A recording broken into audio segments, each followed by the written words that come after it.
জিকর কাণ্ডে যাকে গ্রেফতার করা হয়েছে সঞ্জয় রায়, সেই সিভিক ভলান্টিয়ারের বাড়ির খোঁজ পেয়েছে জি 24 ঘন্টা। ভবানীপুরের সঞ্জয় রায়ের বাড়িতে জি 24 ঘন্টা 55 BSNP স্ট্রিটে সঞ্জয় রায়ের বাড়িতে সেভাবে নিয়মিত আসে না সঞ্জয়, এমনটাই সঞ্জয় মায়ের তরফ থেকে দাবি করা হচ্ছে। প্রায় মত্ত অবস্থায় বাড়ি ফিরত সঞ্জয়, এমনটাই দাবি করছে প্রতিবেশীরাও। এক প্রতিবেশীকে চাকরির টোপ দিয়ে প্রতারণার অভিযোগ সঞ্জয়ের বিরুদ্ধে এমনও উঠে আসছে এবং সঞ্জয় রায়ের বাড়িতে জি 24 ঘন্টা তার মায়ের সঙ্গে কথা বলেছে জি 24 ঘন্টা। আমরা কথা বলবো, সরাসরি রয়েছেন আমাদের প্রতিনিধি রণয়। 24 ঘন্টা জি 24 ঘন্টায় প্রথম দেখায় এই সঞ্জয় রায় সিভিক ভলান্টিয়ার, যাকে ইতিমধ্যে পুলিশ গ্রেফতার করেছে এবং তার বিরুদ্ধে একাধিক অভিযোগ রয়েছে। প্রতিবেশীরাও একাধিক নালিশ জানাচ্ছে। আরো জানবো তোমার কাছ থেকে।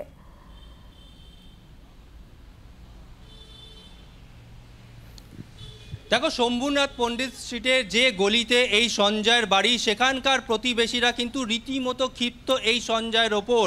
কারণ কারোর থেকে 2 লাখ টাকা নিয়েছে, কারোর থেকে 2.5 লাখ টাকা নিয়েছে, কারোর থেকে 50,000 টাকা নিয়েছে, কিন্তু সেই টাকা ফেরত দেয়নি। টাকা নিয়েছে পুলিশে চাকরি করিয়ে দেবে বলে।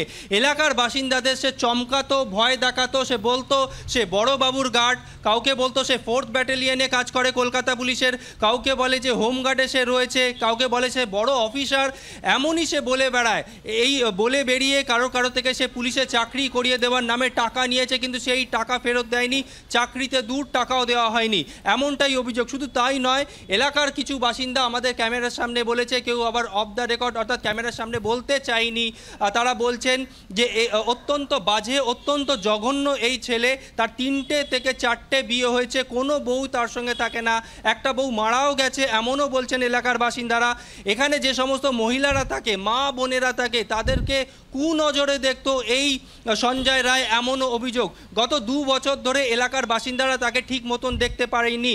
তবে প্রতিবেশী, সঞ্জয়ের বাড়ির ঠিক যে প্রতিবেশী, তারা অবশ্য বলছে রাত 2টোর সময় মদ্যপ অবস্থায় ঘরে ঢুকতো, মহিলাদের বিশেষ করে কুনজরে দেখতো এই সঞ্জয়। তার বিরুদ্ধে একাধিক অভিযোগ রয়েছে, অনেকে প্রতিবাদ করেছেন। এলাকার বাসিন্দা কেউ বলছেন সঞ্জয়কে তারা বেধড়কভাবে মারধর পর্যন্ত করেছে, কারণ সে মদ্যপ অবস্থায় ঢুকতো, পাড়ার মহিলাদের শ্লীলতাহানি করতো বলে অভিযোগ।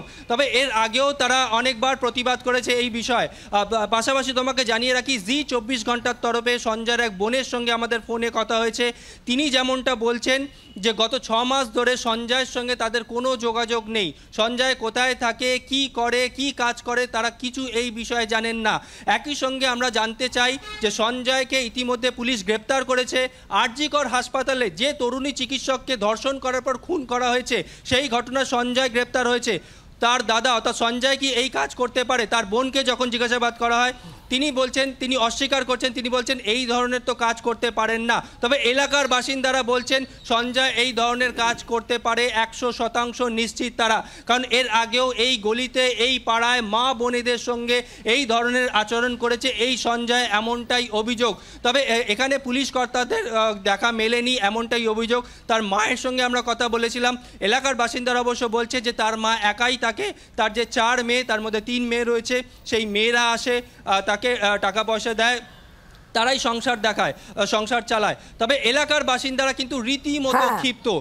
এলাকার এক বাসিন্দাদের সঙ্গে কথা হচ্ছিল, রবি শঙ্কর শাহ, তিনিও বলছেন যে তার থেকে টাকা নিয়েছিল চাকরি করিয়ে দেবে বলে। ঠিক এই জায়গাতে রণয় তোমাকে ধাওয়াচ্ছি, যে প্রতিবেশী বলছেন যে চাকরি পাইয়ে দেওয়ার নামে টাকা নিয়েছিল এবং এই ব্যক্তি প্রতারণা করেছে, এই অভিযোগ আনছেন যে প্রতিবেশী, তার বক্তব্য শোনাবো।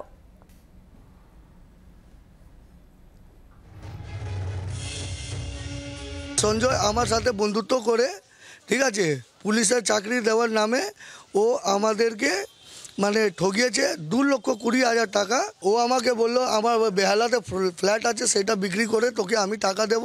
আমার কাছে স্ট্যাম্প পেপারে লিখিত দেওয়া, ও লিখেছিল যে ও আমাকে টাকা দিয়েছিল, সিগনেচার এসব সব কিছু আছে, তথ্য আছে।